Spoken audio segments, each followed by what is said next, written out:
사실 알고 보면 시중에 자칭 부동산 고수라고 하시는 분들 대부분이 투기적인 거래로 돈을 번 분들입니다. 안녕하세요. 행복한 부자가 되고 싶으세요? 이너프입니다. 여러분은 투자와 투기의 차이가 뭐라고 생각하세요? 대답하기 쉽지 않죠.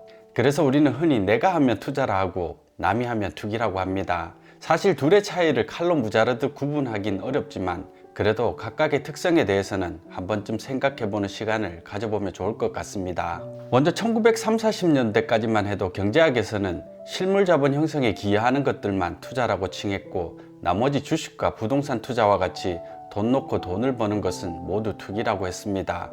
그랬던 것이 1950년대에 들어서면서 채권과 주식, 부동산 등의 투기를 권유하는 사람들이 이를 좀 더 좋게 보여지게 하기 위해 투자라는 말을 처음 사용하기 시작합니다. 이때부터 국민 경제의 자본 총량을 증가시키기 위해 경제 주체들이 기계 설비 등을 구입하거나 건축물 등을 새로 짓는 것을 가리키는 투자와 돈으로 돈을 버는 형태의 투기를 모두 투자라는 용어로 뭉뚱그려 쓰게 됩니다. 그래서 투기와 투자의 개념 구분이 혼란스러워지기 시작했죠. 우리 개인들이 하는 대부분의 투자는 사실 후자에 해당됩니다. 돈으로 돈을 벌기 위해 주식, 채권, 부동산 등의 자산을 사는 행위를 말하죠. 지금부터 돈놀이 형태의 투자 중에서 어떤 것이 좀 더 투기적인 성향을 갖고 있고 또 어떤 것이 좀 더 투자에 가까운지 따져보도록 하겠습니다. 투기는 일반적으로 단기간에 고수익을 쫓기 때문에 높은 위험에 노출되어 있는 반면 투자는 가능한 위험을 회피하거나 분산하면서 장기적으로 안정적인 수익을 추구합니다. 한편 투기는 대상물의 가격 상승, 즉 시세 차익을 주로 기대하는 자금 투입이고 투자는 대상물에서 나오는 수익, 즉 배당과 이자, 임대료 등의 안정적인 수입에 초점을 맞추는 것을 말합니다. 하지만 현실에서는 이 두 가지를 동시에 기대하면서 투자하는 경우가 대부분이죠. 그래서 자신이 투기를 한 것인지 투자를 한 것인지는 결국 투자자 본인만이 알 수 있습니다. 부동산 투자를 예로 들어 설명해 보겠습니다. 우리는 흔히 부동산을 많이 보유한 사람이 투기적이라고 보는 경향이 있는데 꼭 그렇지만은 않습니다. 예를 들어 자산이 100억인 사람이 30억 원을 부동산에 투자하고 나머지 자산은 예금과 주식, 채권 등에 투자되어 있다면 이 사람은 위험을 적절히 분산하여 자산을 관리하고 있는 것으로 볼 수 있습니다. 반대로 자산 총액이 10억 원인 사람이 9억 원의 부동산을 갖고 있으면 어떻게 될까요? 이 경우 부동산 가격이 오르면 좋겠지만 예상과 달리 부동산 가격이 떨어지면 큰 손실을 입게 됩니다. 위험 회피가 전혀 안 되어 있기 때문에 투기적 형태를 띠고 있다고 볼 수 있죠. 사실 우리 주변에서 흔히 자산이라곤 집 한 채가 전부인 분들이 평생 투기와는 담 쌓고 살았다고 하는 것을 볼 수 있습니다. 본인은 투기와 관련 없다고 생각할지 모르겠지만 실제로는 엄청나게 투기적으로 자산을 운용하고 있는 겁니다. 만약 부동산 가격이 끝없이 오를 수 있다면 성공적인 투자가 될 것입니다. 몰빵되어 있는 만큼 수익률도 극대화될 것이니까요. 하지만 반대로 부동산 가격이 오랜 기간 조정을 받거나 하락하게 되면 큰 손실의 위험에 직면하게 되죠. 또 다른 예로 A와 B라는 두 사람이 있습니다. 둘 다 똑같이 10억 원의 자산으로 부동산을 구입했습니다. A는 그간 집값이 많이 올랐고 앞으로도 계속 오를 것 같은 지역에 아파트 한 채를 사서 1가구 1주택자가 되었습니다. 반면 B는 집값이 잘 안 오르기는 하지만 직장이나 대학가가 근처에 있어 임차 수요가 많은 지역에 3억 원짜리 주택 3채를 사서 한 채는 자신이 살고 나머지 2채는 세를 놓아 임대 수입을 올리고 있습니다. 누가 더 투기적으로 투자한 것일까요? 앞서 설명한 투기와 투자의 구분에 따르면 시세 차익을 생각하고 비싼 집 한 채에 올인한 A가 더 투기적인 거래를 한 것으로 볼 수 있습니다. 오직 집값 상승에 올인한 것이기 때문에 그렇습니다. 반면 B의 경우 집값이 오르면 좋고 집값이 오르지 않더라도 지속적인 임대 수입을 거둘 수 있기 때문에 A보다는 안정적입니다. 그러니 좀 더 건전한 투자를 했다고 볼 수 있죠. 그런데 한국 정부와 언론 등에서는 집값 상승에 올인한 사람들에게는 투기적이라는 말을 하지 않지만 임대료 수입을 목적으로 주택에 투자한 다주택자들은 투기적으로 보는 경향이 있죠. 이는 잘못된 접근 방법입니다. 1주택자나 다주택자 모두 돈을 벌겠다는 마음은 똑같습니다. 누가 좋고 누가 나쁘다고 말할 수 없는 것이죠. 중요한 것은 거래 과정에서 법을 얼마나 잘 지키고 세금을 제대로 냈느냐 하는 문제입니다. 합법적으로 세금을 잘 낸다면 1주택자든 다주택자든 상관이 없죠. 그런데 정부 정책은 1주택자에게만 과도한 혜택을 제공하다 보니 시장이 왜곡되는 측면이 있습니다. 모두가 똘똘한 한 채를 외치면서 고가주택의 가격을 끝없이 올려놓거든요. 1주택자는 주택을 임대해서 얼마를 벌든 세금을 내지 않습니다. 단지 1주택자라는 이유로 말이죠. 반대로 도시형 생활주택이나 오피스텔 등에 투자한 사람은 다주택자로 몰려 투기꾼이라는 족쇄를 찾게 됩니다. 뭔가 이상하죠. 그럼 투기가 무조건 나쁜 것일까요? 시장이 과열되어 있을 때 탐욕에 취해 행하는 투기적 거래는 거품을 더욱 키우고 결국에는 터뜨리는 역할을 합니다. 가격이 급등하면 아무도 가치에 대해서는 생각하지 않게 되죠. 오르는 가격만 봅니다. 나보다 더 바보가 나타나 언젠가 더 비싼 가격에 사줄 것이라 생각하죠. 자신감이 과해지면 나는 안전하게 버블의 정점에서 언제든 빠져나올 수 있을 거라는 착각에 빠지기 쉽습니다. 그러다 보면 거품은 한계에 달해 터지게 되고 결국 국민 경제에 큰 고통을 남기게 되고요. 세상에 계속되는 오르막과 내리막이 없듯이 시간이 지나면 떨어지던 가격이 다시 오르고 오르던 가격이 떨어지는 것이 일반적입니다. 상승과 하락이 반복되는 시장에서 돈을 벌려면 하락장에서는 공포를 이겨내고 사야 하고 상승장에서는 탐욕을 자제하고 팔아야 하죠. 이렇게 공포를 극복하고 한없이 추락하는 자산을 사서 돈을 버는 투기는 자신에게도 좋은 일이지만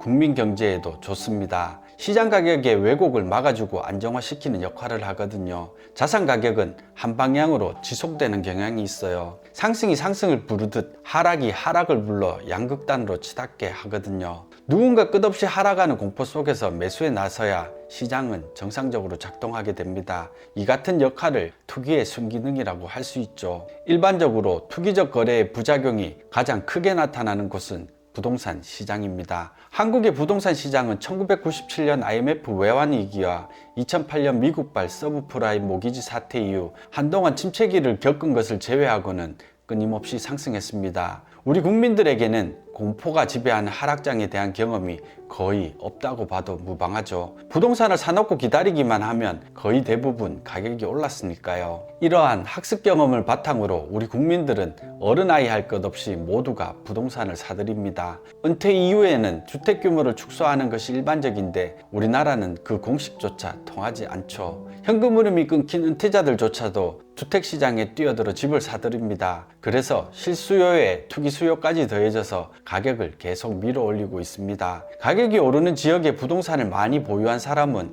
아무것도 하지 않고 있어도 저절로 부자가 됩니다. 반면 일반 서민들은 집값, 집세 부담이 커져 고통을 받게 되고 국민 경제의 경쟁력은 약화되죠. 소득 분배 상황은 점점 악화됩니다. 문제는 일반적으로 투기는 투기한 사람에게는 좋지만 다수 국민과 국가 경제에는 큰 피해를 준다는 데 있습니다. 탐욕에 취해 서브프라임 모기지 사태를 일으킨 금융기관들은 대부분 멀쩡하게 살아남았습니다. 금융 시스템의 붕괴를 우려해서 국민의 세금이 엄청나게 투입되어 살려낸 거죠. 우리나라의 부동산 투기는 어떨까요? 마찬가지입니다. 부동산 시장이 무너지면 국가 경제에 해롭다는 이유로 침체기 때마다 대규모 부양책이 쏟아졌습니다. 그래서 부동산 투기를 한 사람은 계속해서 큰 돈을 벌 수 있었죠. 사실 알고 보면 시중에 자칭 부동산 고수라고 하시는 분들 대부분이 투기적인 거래로 돈을 번 분들입니다. 남들보다 빚을 더 많이 내고 더 잦은 거래를 하며 과세제도의 허점을 파고들어 돈을 번 것일 뿐이죠. 그런데 대부분 자기가 잘난 줄 알고 투자 방법을 가르쳐 준다고 합니다. 그걸 또 곧이곧대로 들으시는 분들도 많고요.